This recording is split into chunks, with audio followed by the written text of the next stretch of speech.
Hi everyone, and I assume that if you've come across this video, you probably already know me, but for those of you who don't know me, my name is Charles. I'm a filmmaker and a critic, a lifetime of both. And what I would like to do in this series is, in effect, make it into a kind of autobiography. And just to give a little background, I was originally thinking of calling this series Movies Made Me.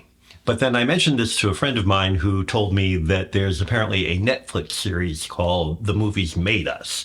And so I didn't want to have something that close to a Netflix title. So I was kind of casting about, talking with another friend about this problem. I mentioned that what I thought one of the best titles of anything related to movies is Pauline Kael's early collection of reviews called I Lost It at the Movies. And my friend jokingly said, well, you could always call it, I Found It at the Movies, which is why I did it, because actually there's a fair amount of truth to that. I mean, that's sort of what I want to get at here, which is how much movies have affected me, both as a person and as a filmmaker.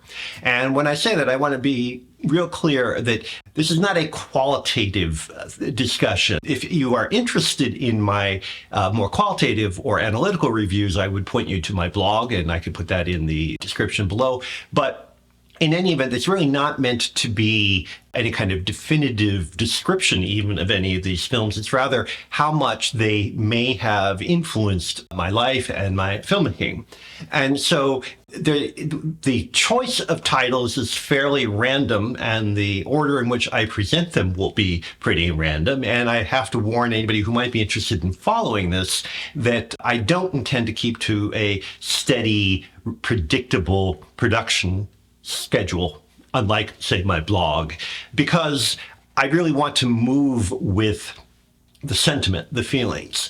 And I also want to stress that the titles that I'm going to discuss are not necessarily great films. Most of them are at least good films. There are a couple that you probably would think are not all that good at all, but that's really not the point.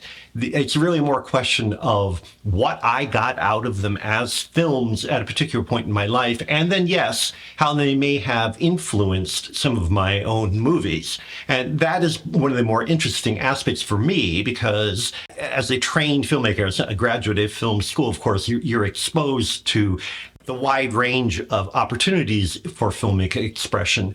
And of course, you want to do good, but sometimes you get better ideas from the not so great movies. And I think that's an interesting topic in itself.